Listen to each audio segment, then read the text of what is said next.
Welcome to the video for Chapter 15 of the Cambridge Introduction to Sanskrit, which is going to tell you about consonant stems. We've encountered several noun stems so far. In Chapter 6 there were short A stems, in Chapter 9 there were long A stems, and in Chapter 13 there were long I and long U stems. So all the stems that we've seen so far were vowel stems, i.e. stems ending in vowels. And while there was some overlap in their endings, we did have to memorize a unique set of endings for each stem. Nouns ending in consonants, on the other hand, all have the same set of endings. So there's one set of endings that we need to memorize that works for all of them. However, there is different internal sandhi depending on the exact stem final sound, i.e. depending on exactly which consonant a stem ends in, and therefore we still need to look at each consonant stem on its own. So before we go on to looking at individual noun stems, let's take a look at the endings that are common to all consonant stems. You have them here in a table, and there are several things to note. First of all, masculine and feminine consonant stems have the same endings. Their endings are completely identical. Neuters are different from masculines and feminines, but only in the nominative, vocative, and accusative. And within each number, these three cases have the same ending. So in the singular, nominative, vocative, accusative, neuter have the same ending. In the dual, nominative, vocative, accusative, neuter have the same ending. In the plural, the three cases have the same ending. Then, you will note that there are two fields that have not an ending but an asterisk in them. That's the singular masculine feminine nominative and the plural neuter nominative vocative and accusative. We'll come to these fields or to these forms next. Basically, you cannot predict what their endings are going to look like or what the forms are going to look like for a number of reasons that we're going to go through. Also, you'll see that there are two fields that contain dashes.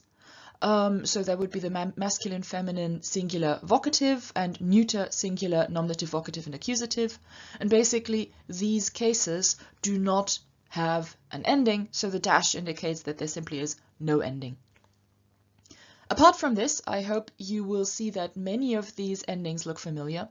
In the accusative singular, we have as opposed to just m that we've found so far. Here we have Then the rest of the singular, a, e, ach, I, should already be familiar from root, i.e. from monosyllabic long I and long U stems. So for example, we had di ya, di ye, di yach, di yach, di yi. And so these are the exact same endings that we've got here. In the dual, masculine and feminine, nominative, vocative, accusative, the ow hopefully is familiar by this point. The e for the neuter, that's a new ending, so that's one that you need to pay attention to. The rest of the dual, the biham and och, also should already be familiar. In the plural, the masculine, feminine ending ach for nominative, vocative, and accusative is, dare I say it, annoying, for the simple reason that it is used for those three cases, and also for the ablative and genitive singular. So there's just a little bit of potential ambiguity, potential confusion when you see a consonant stem that ends in ach. And also what makes this form even more difficult to deal with is that, of course, short A-stem nouns, masculine short A-stem nouns, such as narach, in their nominative singular also end in ach. So it is easy to confuse these forms that are either ablative or genitive singular or nominative, vocative, accusative plural with the nominative singular of a regular short A stem. Then in the rest of the cases, bich, biach, su, we have many that are already familiar to us. In the genitive plural, we so far mostly saw a-nam, i-nam, u-nam. It was only in the monosyllabic, in the root long I and long U stems that we had the ending am. Remember, there were two alternatives. For example, for di, the genitive plural could be di-nam or it could be di-yam. So di plus the ending am. It's that same ending am that we have here. So in a nutshell, there are many endings that hopefully are already familiar. And you should use these familiarities to memorize this set of endings. One more formal note before we go on to actually looking at a consonant stem paradigm, i.e. at a consonant stem set of forms.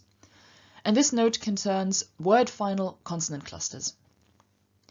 In the nominative singular of the masculine or feminine, the ending is visarga, or underlyingly this visarga originally was an S. The rules of Sanskrit do not allow more than one consonant to stand at the end of a word. And if several consonants meet in this place, meet at the end of a word, all consonants but the first consonant drop out. Now, consonant stem nouns, by definition, end in a consonant. And so after this consonant, the nominative singular masculine feminine ending, S or visarga, automatically drops out. This is why there is an asterisk in that nominative singular masculine feminine slot in the table that we just looked at. There is an ending, a regular ending, but the ending always drops out. And so listing an ending does not help you predict what the individual form for each individual noun stem is going to look like. Instead, this form, this nominative singular form, will have to be memorized individually. Sometimes the last vowel of the word is lengthened in what we call compensation for this consonant loss. So rather than having a word that ends in several consonants, we now have a word that ends in just one consonant, so something has been lost. And in compensation for this loss, the vowel preceding this consonant may be lengthened. So for example, in chapter 25, we are going to encounter want stems. These are nouns that end in want. Now, want ends in two consonants, and in the nominative singular, we would furthermore add the ending S or visarga. That means we have three consonants at the end of the word. That's two too many. So the ending and also the T at the end of the stem drop out. And in compensation for that, as we will see, the A in this want is lengthened. And so from want, we go to one, we go to one. And here, finally, live and in the flesh, we have our first consonant stems. And we are beginning by looking at dental stems. The reason for that is quite simple, namely, while all consonant stems have the same endings, they differ in their internal sandhi, and dental stems quite simply have the most straightforward sandhi. And that is the following. Stem final stops remain unchanged before vowels. So before any ending that begins with a vowel, the stem just remains as it is. Stem final stops become voiced before a voiced stop, but unvoiced before an unvoiced stop, and in final position. So for example, marut, which is a masculine dental stem ending in T, has a nominative and vocative marut. This is because the vocative doesn't have an ending, and in the nominative the ending S or visarga drops out after the final consonant in marut, and so we're just left with marut. Then accusative marutam, so we have an ending am, which begins with a vowel, and in front of a vowel there is no change to the stem final T. So we have marut plus am, a, e, ach, ach, i.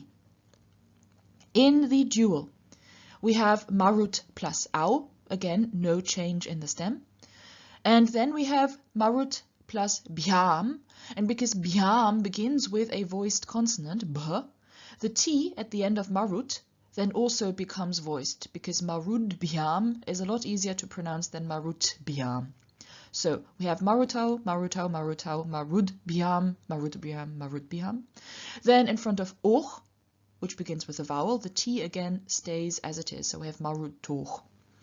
In the plural, we have the ending ach, first of all, in front of which the T in marut stays the same. Then we have bich and biach and biach, and in front of those, which all begin with voiced consonants, the T at the end of marut again changes into a D, i.e. also becomes voiced, and so we have marud bich and marud biach. In front of the am of the genitive plural, we have marut staying just the same, and in front of the su, the ending for the locative plural, which begins with a voiceless consonant, we again have the T just remaining voiceless, just remaining as it is. Next up is a feminine dental stem. Now remember, masculine and feminine dental stems have the same endings, but because this dental stem ends not in a t but in a d, apad, meaning fall, accident or misfortune, because it ends in a d, we have a little bit, or we have slightly different internal sandhi. Nominative and vocative, we have a form apat. Remember when the stop stands at the end of a word in final position, it becomes unvoiced, or it loses its voice, and so instead of apad we have apat. But then in the rest of the singular we have endings that begin with vowels, and in front of vowels the stem final consonants remain just as they are, so we have apad plus a, e, ach, and i. Then in the dual we have au, the ending for nominative, vocative and accusative, and in front of that again apad remains just as it is. Then in front of the biam of the instrumental dative and ablative, the d, which is voiced, simply remains voiced, so there's no change possible. The b made the t voiced, but the d already is voiced, so it just remains the same. And in the genitive and locative, again we have an ending that begins with a vowel, namely och, and so again the d remains as it is, abhadur. In the plural, we have ach as an ending, bich and biach and am, and all of these begin either with a vowel, so no change, or with a voiced consonant, so an unvoiced consonant would become voiced, but here we have a word that already ends in a voiced consonant, so this d remains as it is. But in the locative plural, in front of the ending su, which is unvoiced, the d then changes into a t, and so we get apat su. Finally, we have a neuter dental stem, namely jagat, meaning world, and we need to look at this simply because it has different forms for nominative, vocative and accusative. From the instrumental on, the things that happen with jagat are exactly the same as with marut, so jagata, jagati, jagatach, jagatach, jagati in the singular, for example, so we're not going to look at those. But in the neuter, nominative, vocative, accusative singular, we have just the form jagat. Remember, these forms are just the stem, no ending. Then in the dual, we have jagati with a long e. Remember, this is an ending that we haven't encountered like this before, so it's one to pay attention to. And then finally, in the plural, we have the form jaganti. Now, this form was one of the asterisked boxes in the original table, and the reason for that is the following. Neuter, nominative, vocative, accusative plural forms in consonant stems usually are formed by taking a nasal, adding it before the stem final consonant, and then adding an e after the stem final consonant. Furthermore, the vowel before the stem final consonant sometimes is lengthened and sometimes it isn't. Here in jagat, when we have a nasal entered before the stem final consonant, i.e. before t, this nasal appears as the dental nasal before the dental stop, so we get jagant, and then we get an e added, and so the nominative, vocative, accusative plural form of jagat is jaganti. Notice that this very much looks like a third person plural verb, paranti and so on, so don't confuse it with that. Next up are palatal stems. These also are consonant stems and therefore have the same endings as dental stems, but we need to look at them separately because, as was mentioned before, we have different kinds of internal sandhi. Now actually the internal sandhi of palatal stems is very similar to that of dental stems, which is also why they're looked at together here in the same chapter. Just as in dental stems, we have the stem final sound remaining as it is in front of an ending beginning with a vowel, the stem final sound becoming or remaining voiced in front of an ending that begins with a voiced consonant, and the stem final sound becoming or remaining voiceless in front of an ending that begins with a voiceless consonant. Also, at the end of a word, every voiced consonant loses its voice, so becomes unvoiced. The one further change that we have here is that the palatal at the end of a palatal stem is replaced by the corresponding velar before another consonant, and also in word final position. So, for example, of wach, meaning voice, we have the nominative and vocative singular wak. What's happening here is that we have no ending in the vocative, and the nominative ending drops out because we can't have more than one consonant at the end of a Sanskrit word, And so we would expect the nominative to be just watch, but at the end of a word, a palatal is replaced by the corresponding velar, and so watch, which ends in the unvoiced, unaspirated palatal, becomes wak, which ends in the unvoiced, unaspirated velar. We find this same change from palatal to velar also happening before voiced consonants. So, for example, in the instrumental plural, we have wag, bich. So what's happening here is that in front of the bh, the ch at the end of watch, first of all, becomes voiced, but furthermore, it turns into its corresponding velar. So watch becomes waj, which is the voiced unaspirated palatal. This turns into the voiced unaspirated velar, namely g, and so we get wag bich. And in the locative plural, where we have an ending that begins with an unvoiced consonant, we again have the change where the ch at the end of watch is already unvoiced, so that doesn't change, but because the ending su begins with a consonant, the ch is replaced with its corresponding velar, so with k, so we go from watch su to wak su, and now through the Ruki rule, which says that after ruki, an s changes into a sh, we then get from wak su to wak shu.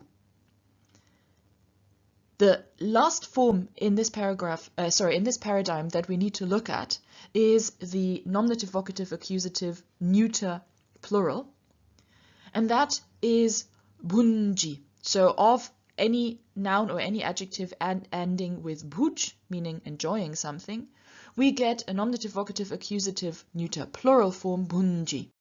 What's happening here? Well, we have a nasal added before the stem final stop. The stem final stop is a palatal, and therefore the nasal appears as the palatal nasal. And then we add an I at the end of the form, and so we get bunji. We won't look specifically at the other forms in this paradigm, simply because they are parallel to what we saw in dental stems.